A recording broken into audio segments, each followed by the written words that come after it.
Okay, in today's demo, I'm going to show how to cut around an image within a still and make that cut around grow at you. So it's a combination of using Photoshop and After Effects.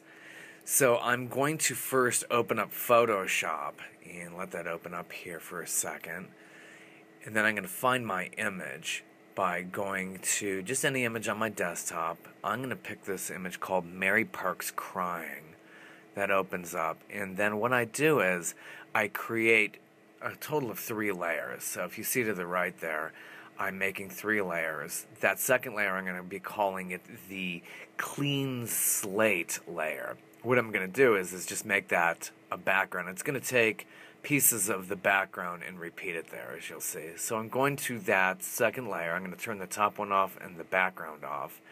And I'm going to go to the quick selection tool, or W for shortcut, and I'm going to quickly go around and cut Mary crying here. And this is the great thing about that quick selection tool. It will just really sense the edges of that image, and I'm going to adjust it here. This is a very quick thing. There's all kinds of things you can do to refine this. But I'm using the plus and minus. And the way to get that minus, I hold down the Option-Alt key as I'm dragging my mouse. And I release that, and I get the plus key to expand it. Then I'm going to go up, and I'm going to look to fill this. And this way I can actually fill this thing. And I'm going to hit Content Aware on the fill, and it processes it. And you can see it's just taking pieces of the background and filling it in there. It's called Content Aware. I right-click to get to that and hit Content Aware. And I hit the Spot Brush tool. And this is to fill it in using pieces of the background. And you can see I'm scrubbing around doing this. You could also use that rectangle tool up there too, but I like this spot healing tool, as you'll see there. It's that little band-aid symbol on the left.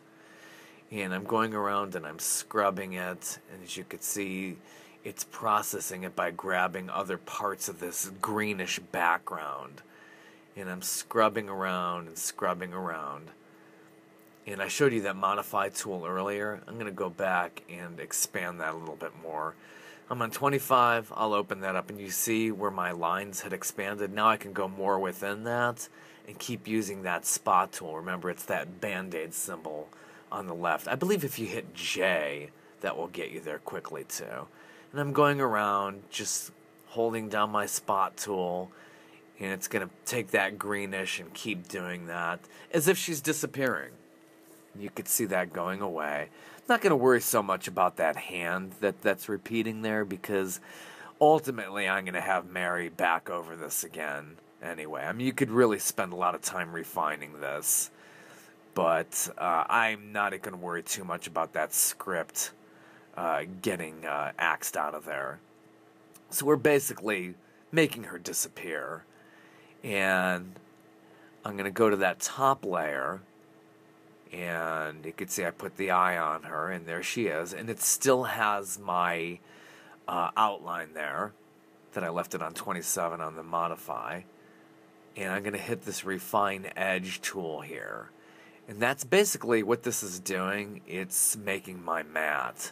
And you can see in refine edge, the more and more I feather that out, it gets rid of that other garbage there that you see to the left of Mary's image. I like it nice and soft and blended, so that feather tool really helps me there. You can see how it got rid of that garbage. So refine edge, and you can only get that when you're in the wand tool there.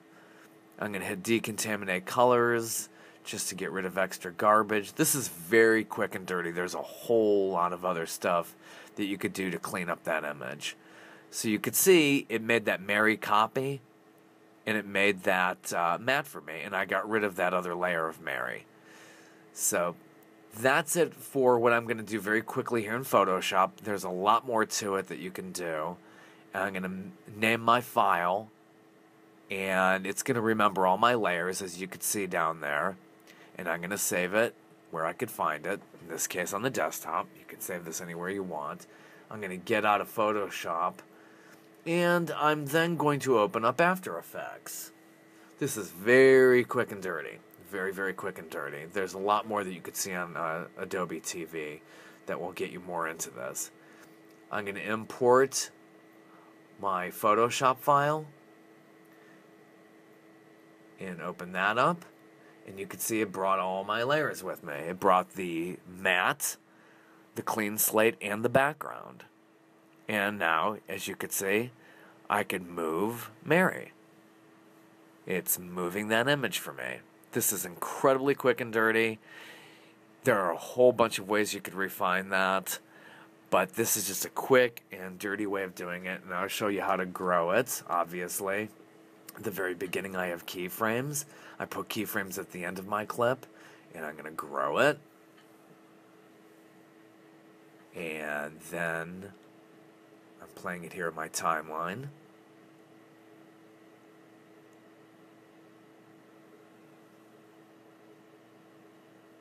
Nice little effect.